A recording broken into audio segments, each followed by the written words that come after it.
So I wanted to go over today with you guys some of the toys that Taki has in his cage. What I want to open by saying is that, see this cotton rope one here? Notice that the cotton rope is 100% cotton. It's not dyed. Taki is kind of a weird bird. He doesn't really enjoy shredding as much as another bird might, and he's convinced that any kind of rope or paper toy is for preening.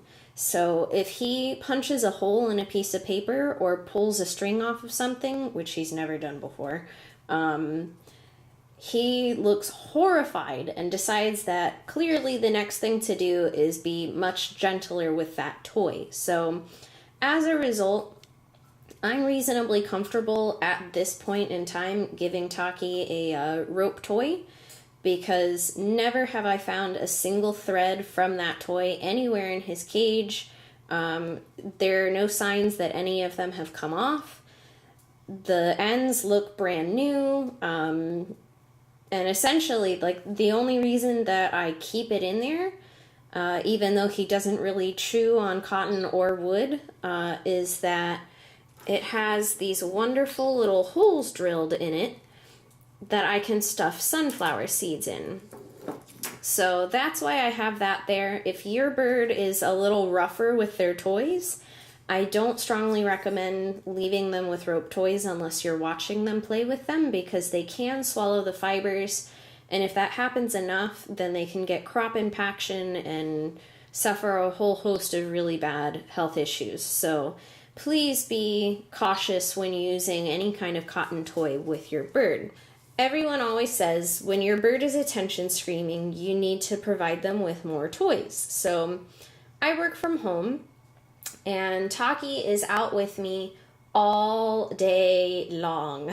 When he was in his cage while I was cooking, because he wasn't much of a shredder, even though he had tons and tons and tons of shredder toys available, he wouldn't play with any of them. He found it more entertaining and more fulfilling to run back and forth endlessly and scream than to play with those shredder toys. When birds are screaming, it's usually because they're lacking something, they're lonely, they're depressed, they have a vitamin deficiency, they're allergic to something they're eating, they don't have enough to do.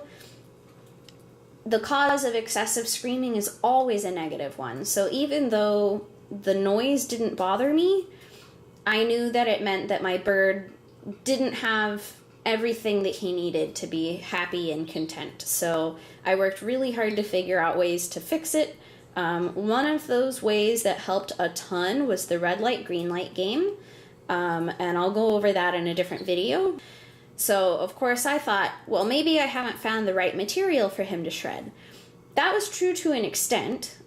He cannot and will not shred pine wood or anything that's a similar hardness. So that cotton toy that you see right there, he refuses to chew hard enough to make even a dent or a scratch in any of those pieces of wood. But this solo ball here, right there, is soft enough for him to tear apart. It's virtually brand new, which is why it's not really chewed up, but he can and will chew on solo balls, he can and will chew on balsa wood, mahogany pods, and things of that nature. But he was not shredding the things that you typically see birds shred, like paper and pine wood and things of that nature. What I found was that he really wanted foraging toys, and that makes perfect sense to me because, as you guys know, birds spend about 60% or more of their time in the wild foraging for food. Sure, they shred things, they climb things, they tear things apart, but they usually do it in pursuit of food. So what I feel like was happening with Taki is that my attention and being with me is extremely rewarding. Screaming is also a self-rewarding behavior because it breaks up the monotony and how boring things are in the cage. And then when he was shredding his toys, on the rare occasion that he tried, he found no reward in there. Nothing. And he didn't find shredding itself satisfying enough to bother continuing because screaming was more fun and my attention was more fun. So what I decided was that I was going to turn everything I possibly could into a foraging toy. Now we're also trying to convert him to pellets. He knows that he can chew pellets up. He knows that they have a taste. He does not know yet that they are edible. So what I've done is I have mixed Harrison's Superfine with some millet to cut down on how much seed he's getting in these foraging toys. And I have squished them into the dried up head of a sunflower, so that way he can kind of forage those seeds and things out that are stuck in between the little pieces. I've shoved sunflower seeds in these little holes like I showed you guys. Inside of here is actually this same seed and pellet mix mixed with that paper. So he can see, I'm not going to tip it because it'll all fall out, but he can see on the end there, let me see if I can get a shot of this. He can see on the end there that there are seeds inside. Now, by mixing pellets with it, I'm hoping to create a connection in his mind that there's food in this toy, and therefore, if there's something that has a taste to it in there, that's also food. So hopefully that mixing pellets into his foraging toys will help. He's got this swing here that's supposed to be for shredding, but of course it's pristine because he doesn't like shredding. But I like to shove the pellet-style Nutriberries in there. So there's the treat Nutriberries you can get, which is all seed, and I started him on those to get him used to eating them. And then there's the 30% pellets Nutriberries, which is what this guy is. So you can't see it because the camera's not focusing, but there are little red bits in there, and those are pellets that he can eat. So that is what I do with his swing. I shove Nutriberries in there every morning, and I change it all out every morning to make sure that he's not eating old stale food, because a bird that eats stale pellets may decide that pellets are disgusting and not want to eat them, and I can't really blame them. In his Zola ball, I put his favorite kind of pellets, the Tops Premium. He will shred those, but he won't swallow them, and most other pellets he will just pick up and then drop. So he's further along with the Tops pellets than he is the others.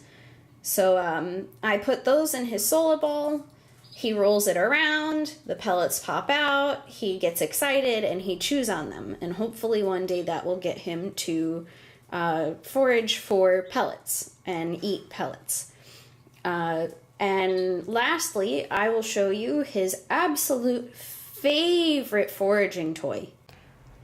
So this is Taki's favorite foraging toy. He will play with this thing forever. It has these levers on it, or these pull tabs, and when he pulls the tab, it lines up a little hole in the slider that allows the seeds and the pellets to drop down. So it looks like a lot in there, but it's actually mostly pellets. It's only a little tiny bit of millet in there, and the millet is what gets him to play with it, and the pellets cut it down so that it's not so much millet. But yeah, I'm gonna post up a video at some point of him using this toy.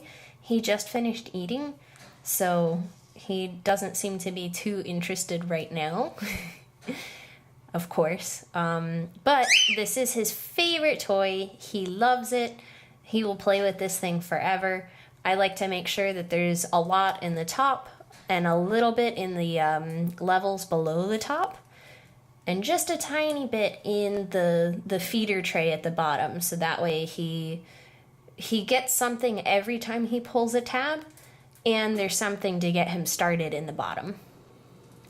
But yeah.